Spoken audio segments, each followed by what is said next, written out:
हर साल इंडिया में इन्फ्लेशन 6% का क्यों होता है? It's a self fulfilling prophecy. मतलब लोगों को पहले इन्फ्लेशन के बारे में नहीं पता था, तो हर साल चीज़ों का दाम नहीं बढ़ता था। फिर इकोनॉमिक्स वाले आए, उन्होंने कहा नहीं, हर साल चीज़ों का दाम बढ़ता है।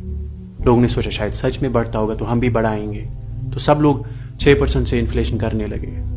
इंडिया में 6% कहा तो 6% से बढ़ने लगा, अमेरिका में 2% से कहा तो 2% से बढ़ने लगा। It's a self fulfilling prophecy. तो इकोनॉमिक्स में पहले एक आइडिया आता है, फिर लोग उसे ट्रू कर देते हैं। स्टॉक मार्केट भी पहले मोर और लेस प्रेडिक्टेबल हुआ करता था, फिर इकोनॉमिक्स वाले आए, उन्होंने कहा नहीं, रैंडम है, मार्केट्स एफिशिएंट रहते हैं। तो लोगों को लगा शायद सच में जुआ है, तो उसे जुए की तरह ट्रीट करने लगे, रैंडम सिस्टम की तरह ट्रीट करने लगे। और अब स्टॉक मार्केट रैंडम सिस्टम की तरह बिहेव करता है। लेकिन वो लोग कहते हैं कि इनकम भी 6% से बढ़ेगी, तो बैलेंस है इन्फ्लेशन और इनकम ग्रोथ में। नहीं, जब वो कहते हैं दाम 6% से बढ़ गए, तो वो 6% से तुम्हारे लिए भी बढ़े और अंबानी के लिए भी।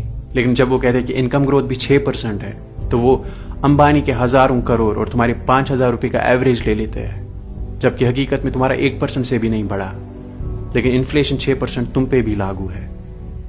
तो इकोनॉमिक्स इंसेप्शन की तरह इनइक्वालिटीज इंसेप्ट करती है बाय सेल्फ फुलफिलिंग प्रोफेसीज, और फिर स्टेटिस्टिक्स से लोगों को गुमराह करती है कि सब बराबर है, बैलेंस है, सिस्टम फेयर है। Economics does not describe reality, it creates it for the benefit of the powerful.